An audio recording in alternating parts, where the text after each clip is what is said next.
Good morning. Today is April 15th, and it is the day of your test. Your objective for today is I will complete an assessment to demonstrate my knowledge of the Reform movement in 1800s. Before you guys get started, I want to do a real quick review for you. So let's start with people. Horace Mann. Horace Mann is the man about education.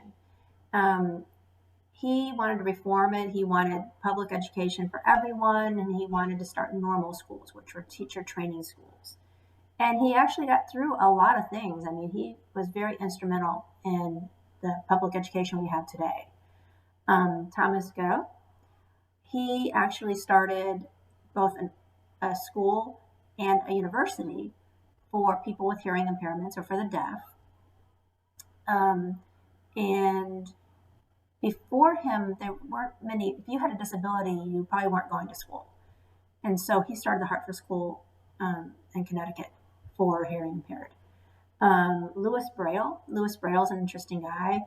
He actually was the one that came up with the idea that if you are blind, you can't see letters, so you can't read. And so he figured out a way to make bumps on paper. And that's still being used today, by the way. And if you are blind, you put your finger over the text, and instead of seeing the letters, you feel the letters. And that was Louis Braille. It's called Braille, is what they still call it today. Dorothea Dix, she is Miss Prison and Mental Health. She was a teacher, and she went into prison, and she found the inmates. Some of them were literally handcuffed and chained to the walls. They were living in squalor. They had a horrible life. And then what even made her more upset was she found out some of these people had stolen like a loaf of bread and were being treated so inhumanely. And other people were just mentally ill, and they were chained to walls, taking away all their clothes, and they were thrown a little bit of bread and water every day. It was a horrible, horrible existence. And so she got that changed and made better. Because just because you did something wrong, or maybe you didn't, maybe you were wrongly convicted, you shouldn't be treated inhumanely. You should be treated like a human being. Dorothea Dix, just to Dorothea. The American Colonization Society was an interesting group. They fundraised, kind of like GoFundMe, and they raised money, and they would buy individual slaves. When they would get a group of slaves that they had purchased, they would then send them to Africa. Now, the problem was most of these slaves that they bought were really excited about having their freedom, but they were born and raised here. And for many of them, it could have been their ancestors could have been here 200 years. So the fact that they're going to take them away from their family, because they didn't buy the whole family, they bought a person. They would just take this one person and they would send them to Africa. And they had purchased and done some other things, let's just say, and end up with this land in Africa. And it became Liberia. And these people were sent there, and they weren't happy about it. William Lloyd Garrison, probably the biggest known name for abolitionist movement. He definitely was one of the first people to really push the abolitionist movement, freeing of slaves. He had a newspaper called The Liberator, and he got other people to join his abolitionist movement. One of them was Frederick Douglass, who he was a mentor to. The next one, Sarah and Angelina Grimke. They're an interesting group because they were sisters, and they were born into a wealthy family on a plantation in the South. Well, when they got older, they moved up north, and they actually became abolitionists and actually talked and wrote about how horrible it was to own slaves, and to have slaves was a bad thing. And so they were very powerful speakers because here they were slave owners saying it was wrong. Harriet Beecher Stowe, most well known for her novel Uncle Tom's Cabin, which chronicled the life of being enslaved in the South. It was fiction. It was not an autobiography. It was not a biography. It was made up, but based on life and how horrible it was for slaves in the South. David Walker, he was an African American who was born free, and he was a rebel. He thought that the slaves should rebel and overthrow the white people. kind of like the Malcolm X of his time period. Frederick Douglass, we've already done quite a bit on Frederick. Frederick Douglass was a very interesting man. He was born into slavery and he escaped. During his life, while he was a slave, he actually was taught to read and write, which was illegal. And when he did escape up north, he met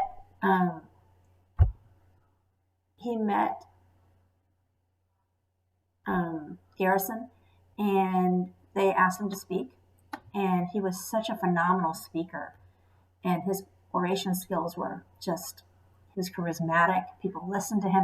And he was telling his own story, which is a very, very personal way and a very emotional way to get people to react. And so he became, within a short period of time, he was being paid to be a lecturer for the abolitionists. Eventually, he had to move. He went to Canada and then to England because of the Fugitive Slave Act. But anyway, he was a very famous abolitionist. Sojourner Truth was born a slave in New York, upstate New York. Yes, there was slavery in all 13 states when we became a country. New York was one of the earliest people to ban slavery. And so after she escaped her master, they then made everyone, there was no slavery in New York, so she would have been freed anyway. And she actually was not born Sojourner Truth. She named herself after she became free, and she said she spoke the truth, so that's why it's Sojourner Truth. And she was a very well-known abolitionist and actually a women's suffrage movement person, and she was a poet, and her most famous piece of poetry was called Ain't I a Woman? And if you get a chance, you should probably look that up. It's really cool. Harriet Tubman, you might remember her. Harriet Tubman was the most famous conductor on the Underground Railroad. She made many trips into the South to help. She brought over 300 people out. If the Southern people could have got a hold of her, they would have loved to have probably lynched her and hung her up so that they could teach other people not to run away. Elijah Lovejoy, he was another abolitionist, and he lived in Illinois, and he had a newspaper. The newspaper was burned out, was attacked 3 times. On the last time when they burned it down, he came out and the mob killed him.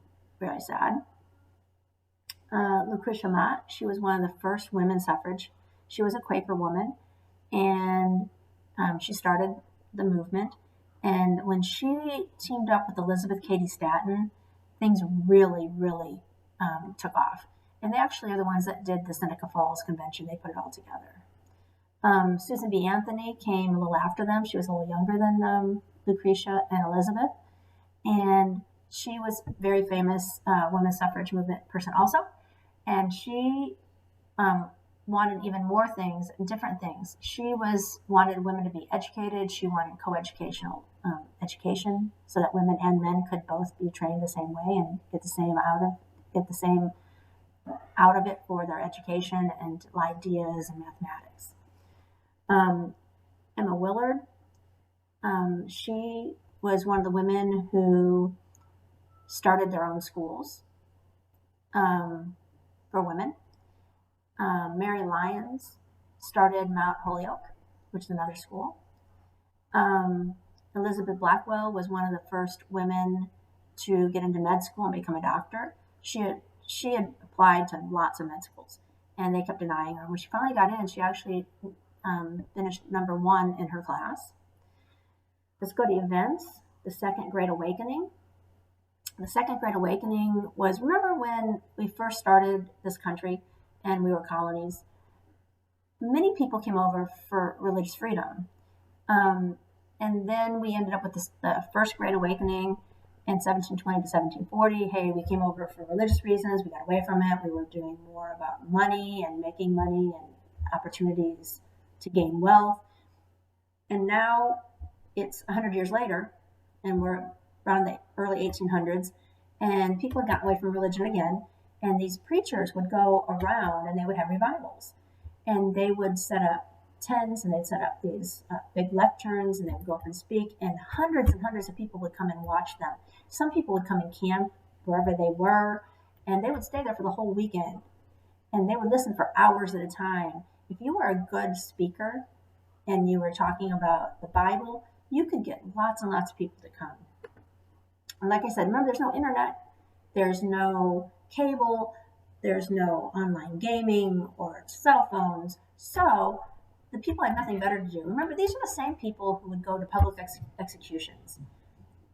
In the next in 2 chapters from now, and so about 2 weeks, you're going to actually get to read about how people were so bored they came to the first battle in the Civil War. Not a good idea, but they did it. The next thing is temperance movement. Out of this religious group and this new movement came temperance. They said, hey, alcohol is a sin. We shouldn't be drinking it. It's causing so many problems. Men are taking their paychecks and going and buying alcohol. They're beating their wives. They're beating their children. They're angry.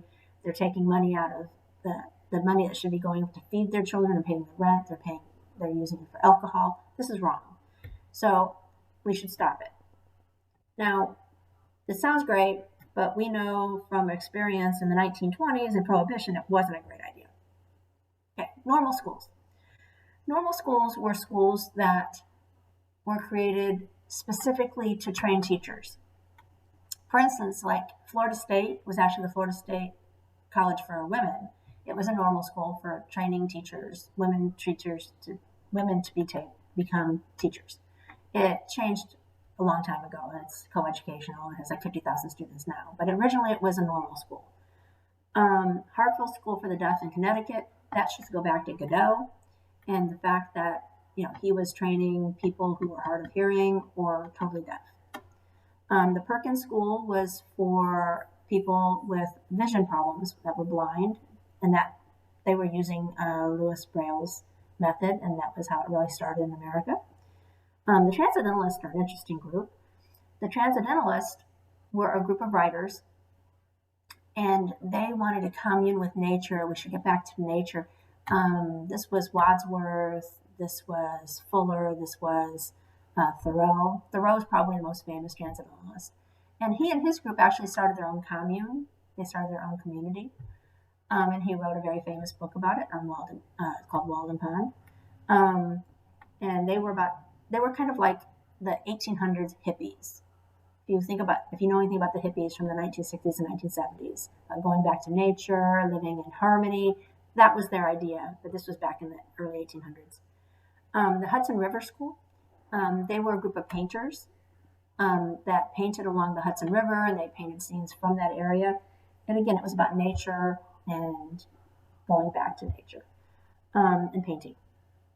The abolitionist movement we already talked about. Anytime you see when you see abolitionist or an abolitionist, that's a person who wants to stop slavery. Very big movement at this time period. One of the famous abolitionists was Harriet Beecher Stowe, and her most famous book is Uncle Tom's Cabin, which was about life for a slave on the plantation. It was not true. It wasn't based on someone's life. It was fiction, but it captured what life was like for the slaves. Underground Railroad, we've talked about this before. The Underground Railroad was neither underground nor a railroad. It was a group of people who had homes, and a slave would escape, and they would run to the first safe house in their area. Once they got there, they were taken in and hidden in basements. They were hidden in areas that other people wouldn't know were in the house.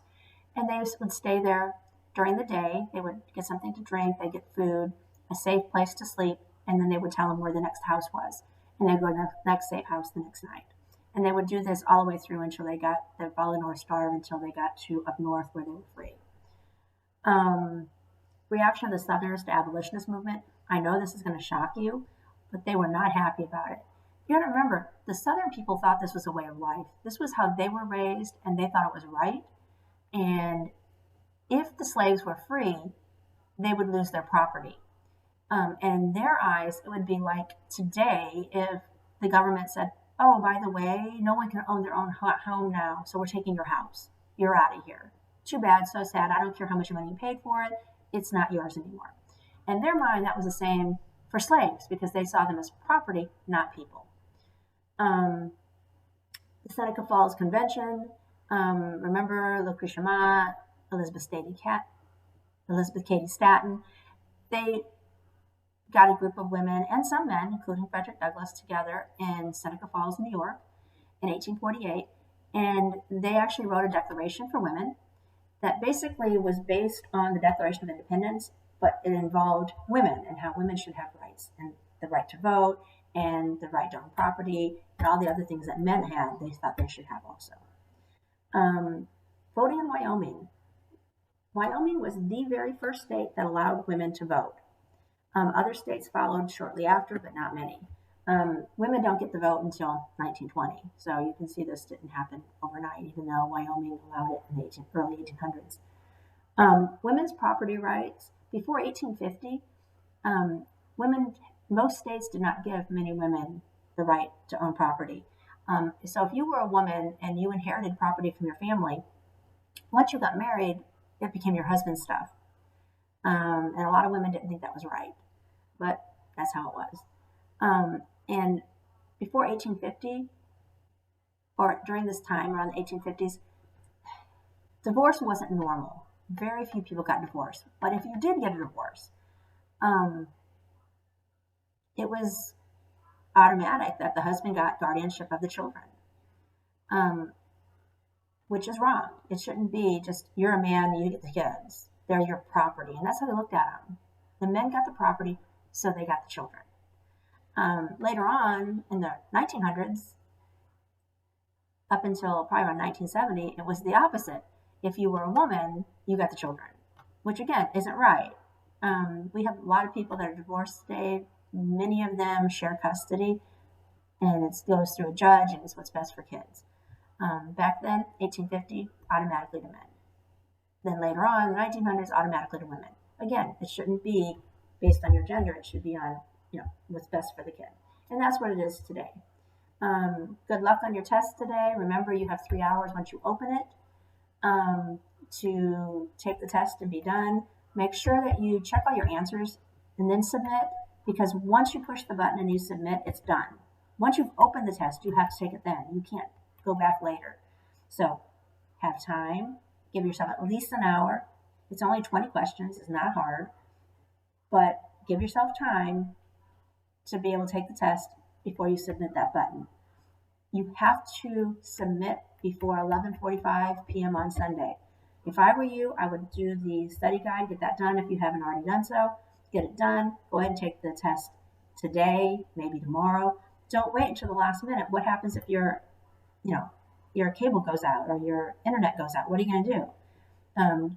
You don't want to wait till the last second. I would take it early, get it done, feel good about yourself. Good luck, and I'll talk to you tomorrow.